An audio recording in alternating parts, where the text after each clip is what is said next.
So kami nila, siyempre dyan, matagal na nag-training. Ako more than 20 years. Ako nag-training na. Lumalaban, nag-training. Pero there are so many times sa aking martial artist life na nakakatamad.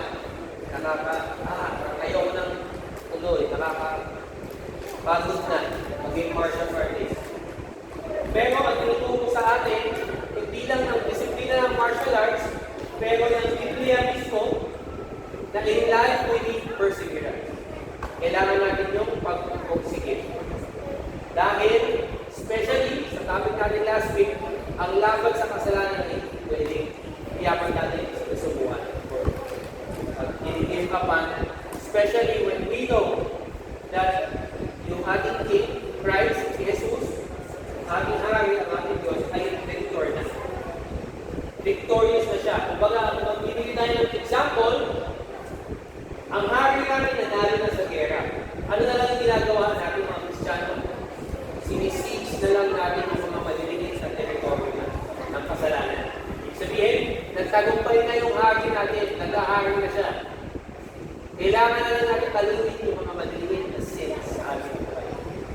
So, at the same time, ang Diyos ang magbibigay sa atin ng yung perseverance kailangan natin. Ang verse na papasahin natin, Hebrews 12 verse 1 to 2 ang sabi, therefore, since we are surrounded by so great a cloud of witnesses, let us also lay aside every weight and sin which clings so closely, and let us run with endurance the race that is set before us, looking to Jesus, the founder and perfecter of our faith. Okay, before we start, let's close our eyes for let's pray.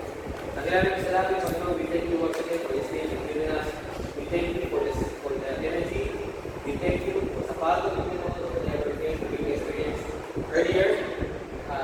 Before we continue sa inspiring Lord, as we study your word, tulungan niyo po kami to understand what perseverance means in the spiritual sense of sa aming buhay. That in life, the world teaches about perseverance, the successful, na maging makamit yung ating mga pinapangarap. But there's a different kind of perseverance going on. One that is not dependent on our strength alone, Lord, or not really in our strength, but depends on the power of the cross that is true in our lives, Lord. Kaya kung bahala kang mag-guide sa amin sa study of the sacrifice of prayer. So sabi dito sa sports, pagdating sa sports, ang perseverance ay napaka-importante natin. Perseverance is everything when it comes to sport. Kasi pag wala kang perseverance, again, sabi ko kanina, ayaw pumapagod, mag-roblox, mag-chess. Dati ang liyo namin kasi wala, when I started martial arts, kung sinusabi mga cellphone, mga computer game, sabi namin mag-chess.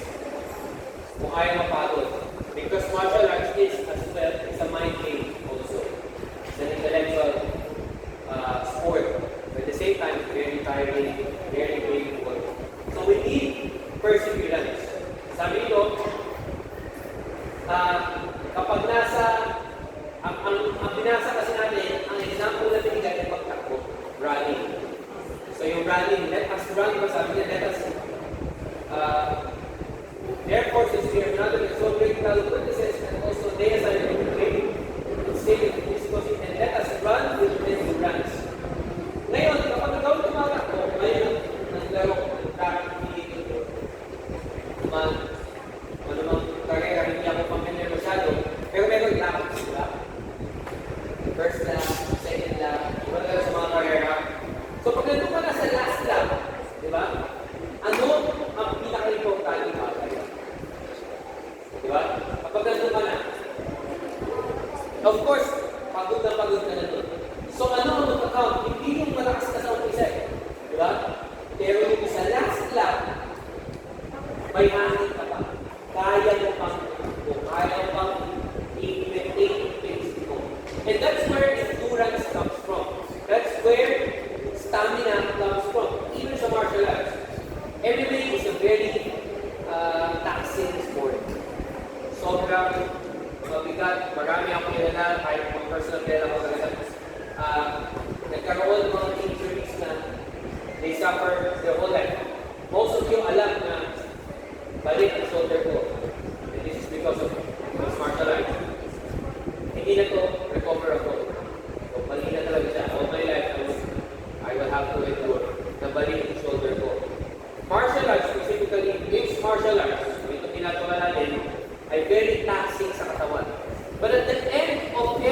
fight. What matters most, pag nandun ka na sa last round, is you can still fight. Kahit na masakit, kahit na pagod ka na. So, yung extra reps, kapag nag-training ka, yung kapag kanina nagpapansin tayo, nag-training tayo 2 minutes, yung mga hindi nagdadaya, when you go into the real fight, yun yung mga bata, yung mga estudyante, na kaya tumagal. Because they never cheat. They know, this is for me. Kapag ako yung napapagod, kapag tumatakbo, push up, hindi ko dinadaya yung counts, this is for me.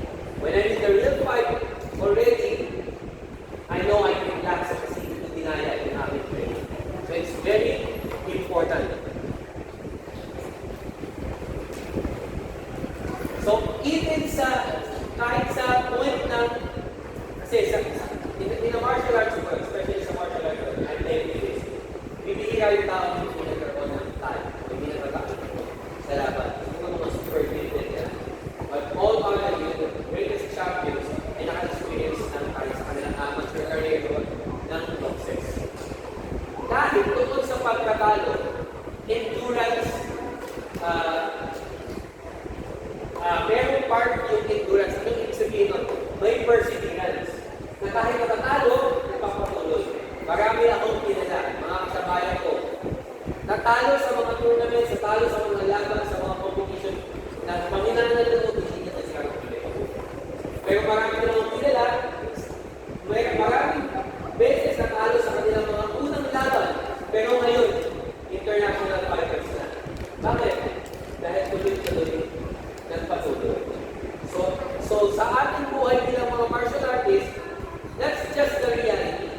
Sa spiritual life naman, babalik natin sa spiritual life, it's the same thing.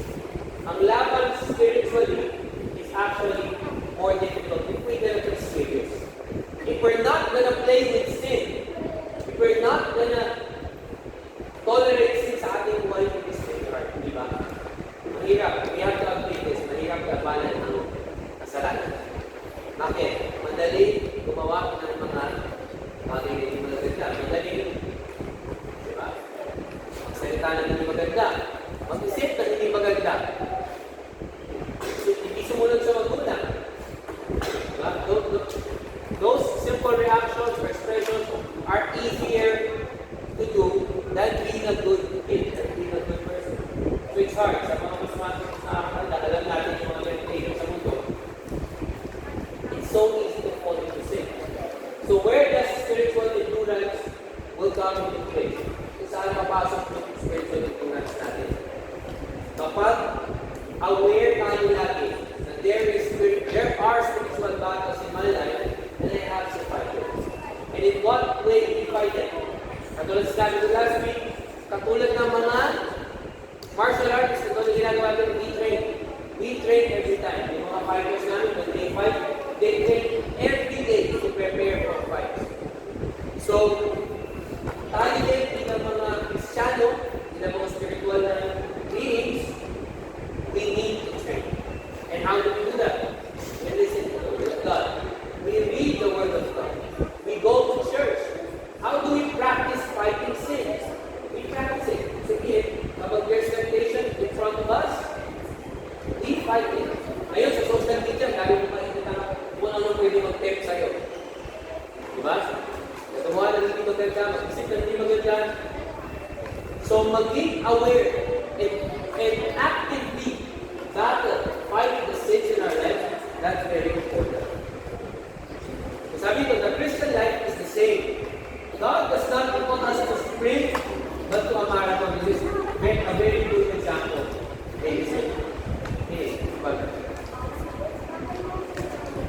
Ang calling sa atin ng Biblia, ang mga example lagi when it comes to running is marathon, hindi sprint.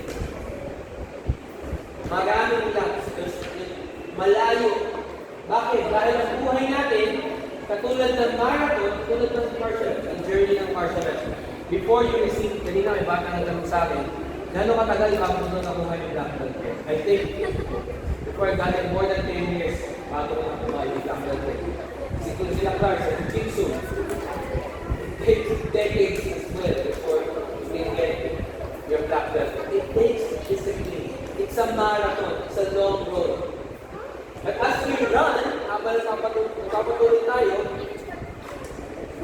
dito,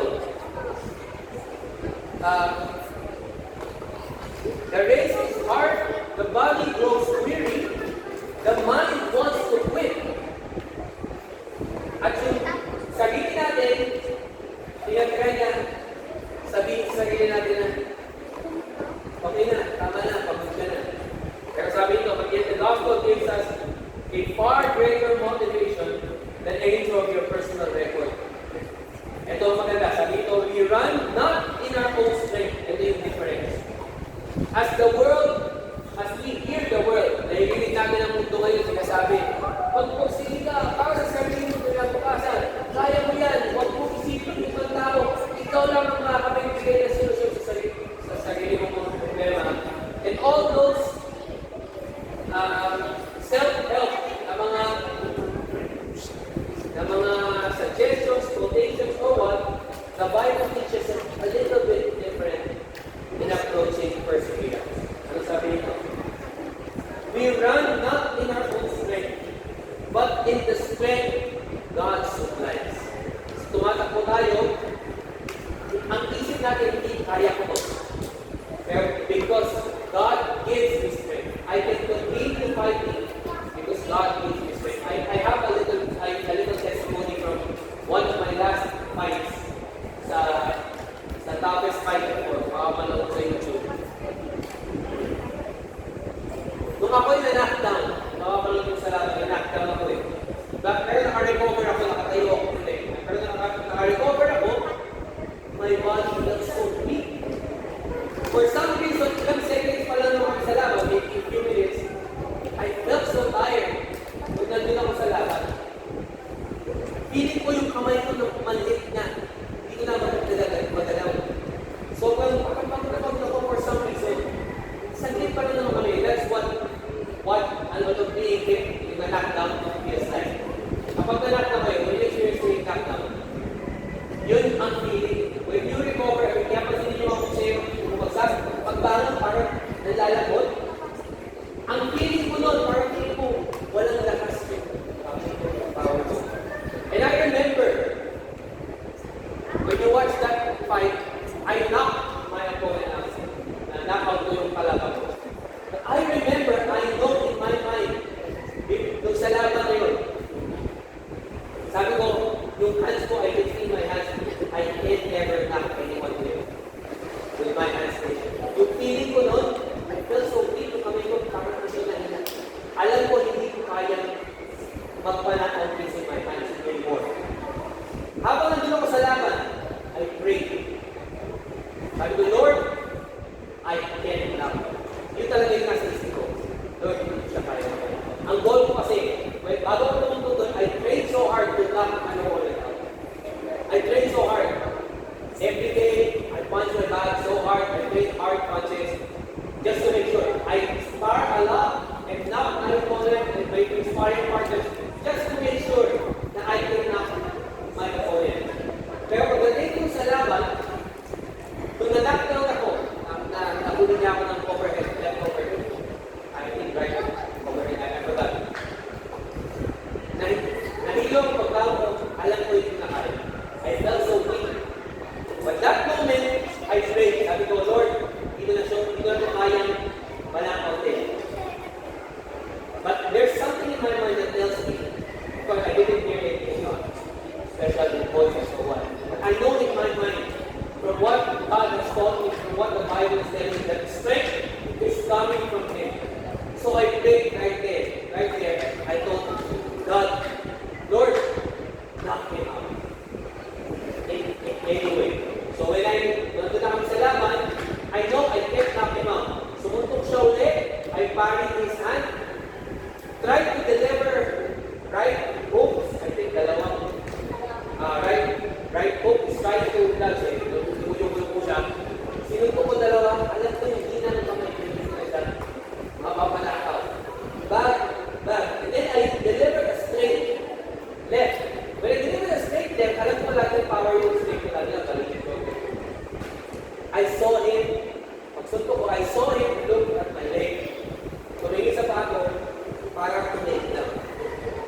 So pag-take off, sinalubog siya ng tuhod. So pagsalubog tuhod, oh, suksok siya, knockout. That moment I knew, sa video papanood nyo, the first thing I did was, I always do that, pero yung talaga yung nasa isip, yung talaga yung, ang nag-create sa isip ko, kasi God nag-down sa comment ko. So, I celebrated his flying fist. I pointed to the axe. To tell everyone there, everyone was cheering. I felt, it seems like I was losing the fight. I was knocked out and then very aggressive yung kalaban ko, very strong. He's a professional fighter. So when I kissed, I pointed up just to tell everyone that it's never, it's not me, it's not me. Good day, see God. So this is one of the things that regrets really true sa buhay ko. And not just in my martial arts life, pero sa buhay ko in general. In all parts of my life, ako ay tatay na ngayon, apat na bata. Ito sila, apat na maliit na bata. I'm a husband to my wife. I work, I have a small business. And in every part of my life, I can see small victories. And I can never claim any of those victories na sa sarili ko. This is what we have to understand. Mga kabataan, ito yung kailangan natin maintindihan. When we rely our victories, when we rely yung mga laban natin sa buhay, sa kaya natin gawin, we might get victories. Meron man tayong victories. May ma-achieve man tayo. Hindi ko sinasabi wala ka ma-achieve if you rely on yourself. Pero it will never be as fulfilling compared to kapag ang Diyos ang nagbigay sa iyo ng panahon. It's very fulfilling. It's very yung rewarding when God gives you the will. Sabi dito, bago tayo magtapos, the same sovereign grace that saved us is the grace that keeps us running until the end. So ang application natin, sa lahat ng sport, specifically sa martial arts, kahit gaano kahirap, kahit gaano kahirap sa ating training, kahit patalo pa tayo sa mga laban natin, mga darating na competitions, when you use your skills, bawa sa self-defense, tapos hindi mo nagamit properly, it's okay. It's okay. You continue to try. Thinking na at the end of the day, this is not my fight alone. God is with me and whatever He wills in my life, that's what's important. So where do we draw our strength? Sabi kanina sa binasa natin, diba sa lesson? We draw our strength mula sa gospel. Ano ba yung gospel? Ano yung good news? Gospel good news. Na si Kristo ay namatay sa cross for our sins. And the only way to eternal life, the only way to salvation, kaligtasan sa ating mga kasalanan, ay tanging kay Kristo lang. And the Bible clearly tells us about John 3:16, if we believe, whoever believes in Him will have eternal life. So that's the challenge sa atin, mga kabataan sa atin. Our battles doesn't end sa physical na pamamaraman lang. But we have spiritual battles in order for us to win. We need Christ in our lives. And we need to persevere bilang mga mananampalataya.